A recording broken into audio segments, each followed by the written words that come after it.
Sa bayan ng Verona, dalawang makapangyarihang angkan ang matagal nang may alitan, ang mga Montague at Capulet.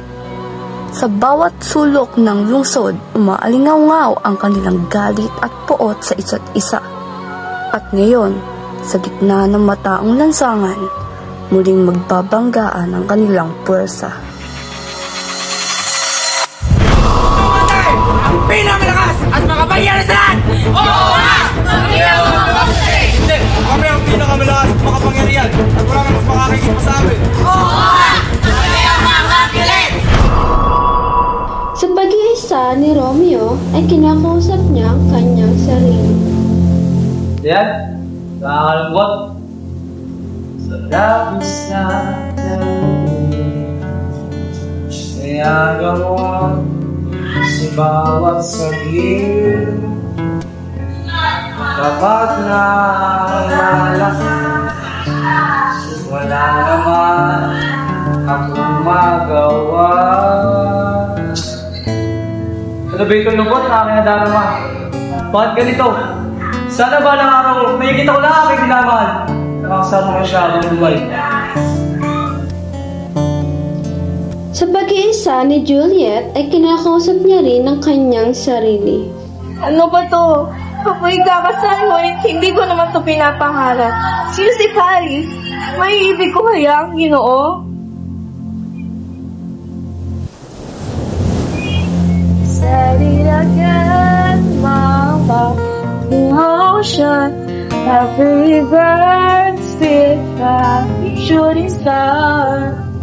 We're at the edge of the ocean, to the shadows in the dark. Nagsimula na ang kasiyahan sa bulwagan at naroon si Juliet na nakikipagsayaw.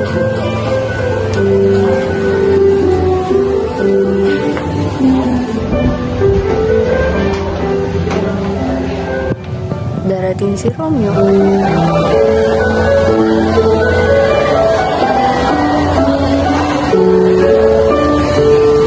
Umigat ka binibili, kapag tinggal.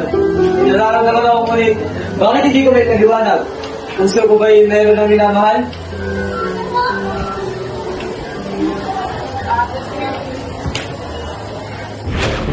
Aba! Ikaw, ba't ka na ba rito? Ikaw, na isang Montague, alipin ng aking angkan, kaya ipamatay! Bakit tayo naman ano nangyari dito? Tiyo, ito, ay isang Montague, ang lahing kakatano, pinapatay! Diba, bata lang nga lang, Romeo. Oo nga, siya, ang buhong na si Romeo. Pabayaan mo siya. Siya isang matapat na Ginoo. Ano? Papabayaan ko siya? Dapat tawag siyang patayin! Pababayaan mo siya. Sino ba ang Panginoon dito? Balik ka dito. Balik sa akin! Lalabas si Tibag. Pagtatagpo naman ang paningin ni Romeo at Juliet. Aking sayaw ng mabagal, hawak kamay, hinatan, sumasabay sa musika. Gusto kitang isayaw ng mabagal. Bakit ba ako tinitigil? May gumibara akong mukha? Nalalaman ko lang ang tigay. May katagpuso ko yung sila. Ha? Maaari ko kumalikin yung kamay, binili.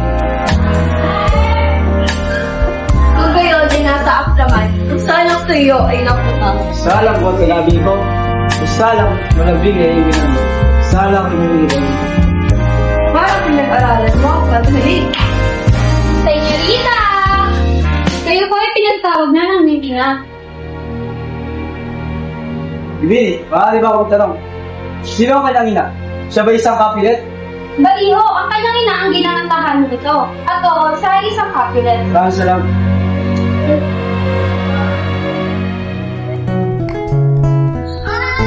Romeo, huwag mong isipin ang ating pangalan sapagkat ikaw ang aking minamahal. Kung gayon, hindi na ako Romeo ng mga Montague sapagkat ang pangalan ko na yung Sultan Mahal. mo aking Juliet. Ikaw ang kasama ko buhat noon. Romeo, ikaw ang pangarap ko hanggang ngayon. Di ba't ikaw ngayon reyna at ako yung hari? Ako'y prinsesa, sabihin mo palagi. Ngunit ngayon'y marami na bagong nangyari. Nga pala, paano ka ba nakarito? Saan ka ba dumaan sapagkat mahabang mga pader dito? Nilundag ko ang mga pader sapagkat ako'y nagkaroon ng pakpak ng pagmamahal. Sino ang nagturo sa iyo ng lugar na ito? Ang pag-ibig natin nagturo pupunta sa iyong puso. Nais kong ipaalam sa iyo na hindi ako madaling mahuli. Alam ko, pero sinusumpa ko sa buong mundo na malimit lamang ako magmahal. Bantay tunay ko. Paalam na aking mahal. Iiwanan mo na lang ba ako na hindi nasisiyahan? Anong kasiyahan ba ang nais mo makamtan? Tayo magabihin tapat sa pag-ibig. Tatlong salita ang tandaan mo. Paalam ng tunay. Mabuhay nawa ang kaluluwa ko. At Diyos, matamis na lungkot ng paghihiwalay. Hindi ako titigil sa pagmamaalam hanggang sa kinabukasan.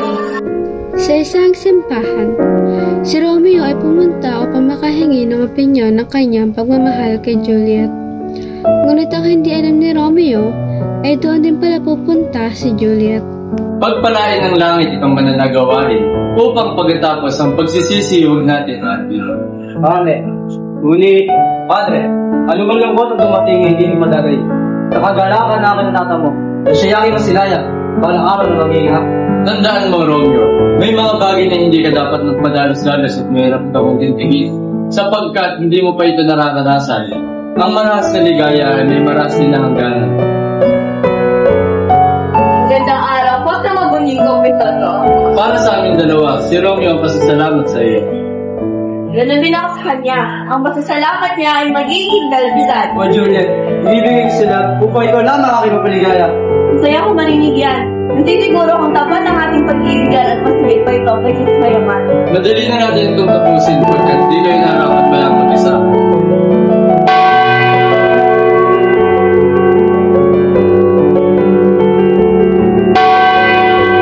Pagdaraan ng araw ng kasalan, kasama ni Romeo si Mercutio at Benvolio. Dumaan si Tybalt at nakita si Romeo kaya siya bumalik. Ikaw na naman! Buwang na Romeo. Ngayon nung nakita na tayo muli, ikaw ay aking papatayin! Wala akong masamang intensyon! Di pa tama tayo nagkakalwa dito. Ayoko rin ang away. Kahit kailan, hindi talaga tayo magkakaintindi. Dahil ang tinig ng iyong boses ay nakakarindi. Kaya, pulutin mo yung espada mo kung meron ka. At labanin mo ako! Aba, kumain lumaban sa iyo ni Romeo. Ako nilaban sa iyo. Hindi ka gano'n ito. Sige, samahan mo din siya. Kamatayan! Mercutio! Pare! Hindi mo ko talaga! Bakit hindi mo tayo?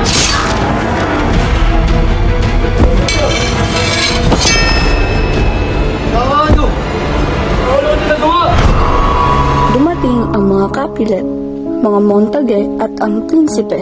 Ang mga tawag inyong angkan! Ano sinasabi mo? Hindi mo matatawa, anak! At kung nagawa mo niya ito, hindi niya ito sinasya! Tama na. Ano ba nangyari kung bakit si Tybalt ay namatay? Mahal kong prinsipe, hayaan niyo po ako kayo magpapaliwanag. Kami ni na Romeo at Mercutio ang magkakasama. Nag-aamo ng away si Tybalt ngunit ayaw ni Romeo. Kaya si Mercutio ang lumaban at tapas lang ito ni Tybalt. At dahil sa galit ni Romeo, kinuha niya ang espada niya at tapas lang niya si Tybalt at saka tapas ko. Ayun ang tunay na nangyari. Dahil sa kasalanan iyon, si Romeo ay aking patatapon ng biglaan. Pag siya'y bumalik at makita, siya'y papaslangin. Nagtungo si Romeo kay Juliet. Buha kay Juliet! Patawad sa pagkaling hindi mo tayo nakikita. Ngunit pinapangako siya na ako may babalik. Hanggang kailan ka magtatagal doon? Hindi ako mabubuhay nang wala ka. Napakahirap! Ngunit harapat namin ito ng gawin. Ito lahat ng tatandaan. Ang ikaw lamang ang aking minamahal. Oh, Romeo!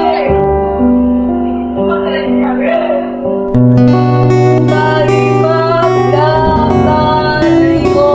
Kung tayo'y magkakalayo, Isipin ko'y ibigin mo kaya mo sandali. kahit ako'y malayo na.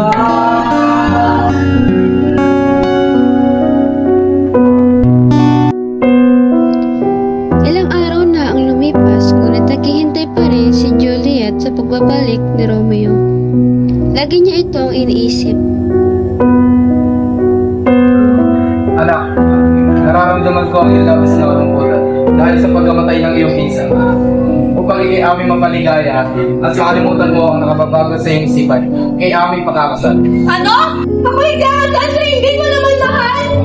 Anak, alam ko labag sa iyong kalooban. Balang araw, matutunan mo din sa mahalin. Sa namintisan mo kami aming anak. Ayoko! Ayoko magpakasal! Kayo magpapakasal. Sa ayaw ang gusto mo. Hindi niyo ako mahal! Huwag mo kami talikuran, bastos ka! Anak! Ama! Paano dito nagawa sa amin? Pumunta si Juliet sa simbahan para may kumpisan niya ang mga pangyayari. Batid ko ang iyong pag-ibig. Oh my God! Sapagkat kailangan yung gawin ang pakasagkari pa nila. But, gusto ko pong malaman kung dapat yung mukha ang kulungan ay tigil ang kasalang ito. Pumayag ka sa gusto nila. Ngunit bukas ng gabi ay mahiga ka at inumin mo itong garapang ito. Ikaw ay aantukin makakatulog kung walang tibok ng pulso. Mamamalapit ang ganyan sa loob ng 4 na 2 oras. Gagawin ko po, Pat. Maraming salamat po.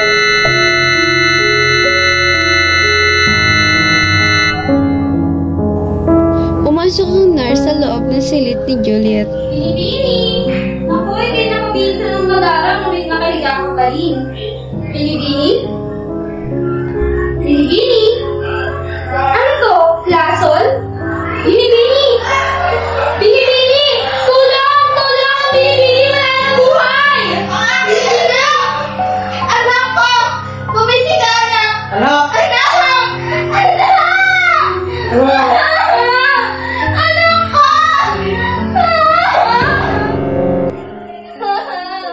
Anak ko! Anak mo!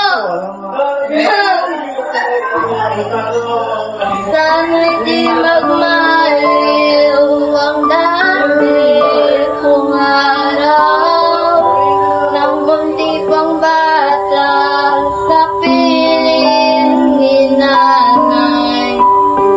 Nais kong mahuli ang awit ni mahal. Awit ng pag-ibig habang ako'y nasa duyan. Sana'y magmaliw ang ngiti. Kung araw.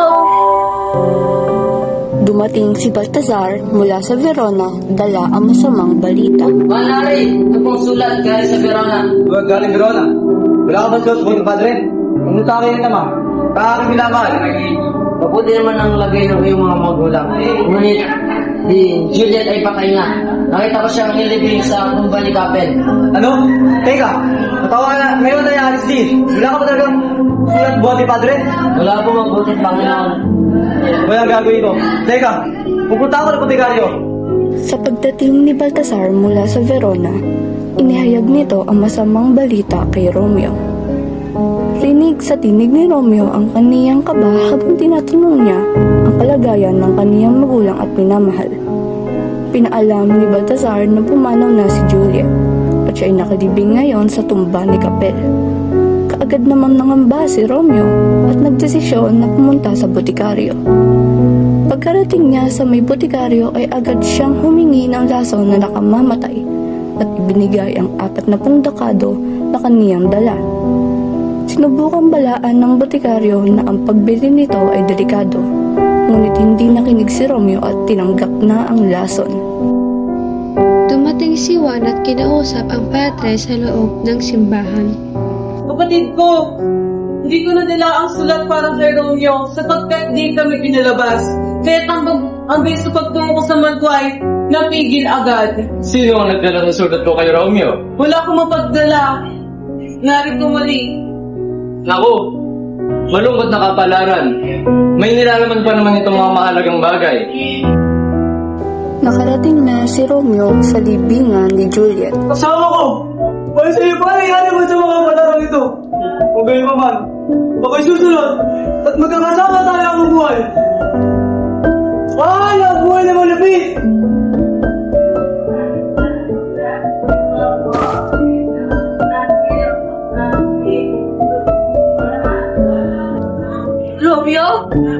to? Lason? Mahal ko! Ako yung patawarin sapagkat hindi pa ako patay, ngunit ako'y handang mamatay para sa'yo!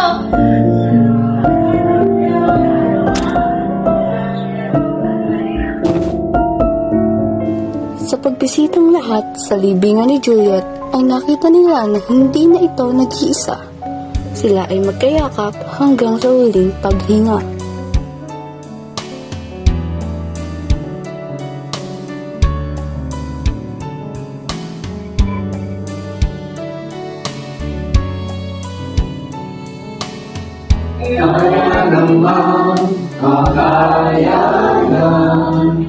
Kahit anak nahihirapan, kahit lungkot dumaraan, pag nakuyo maang luha, alam nalipan ang iyong kanila. Hindi ay wala, hindi ay pangako mo nang iwalay ingatan, pagmanawan sa susunod na habang buhay.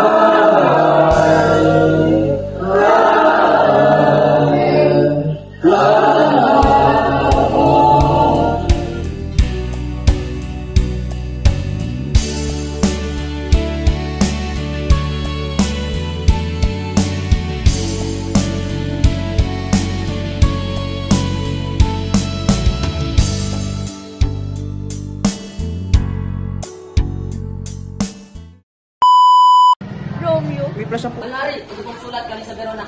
Galing Verona. Wala ako sulat buhay, Padre. Kamusta ang ito, ma? Sa aking minamahal. Buti naman ang lagay ng buti. Talaga po, ayun talaga. Sama ko! Bakit sa'yo panigari ka?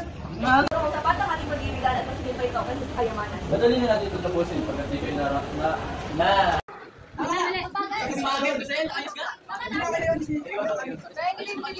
May sasabihin ka pa na. Kung nagawa man yan, hindi niya sinasadya.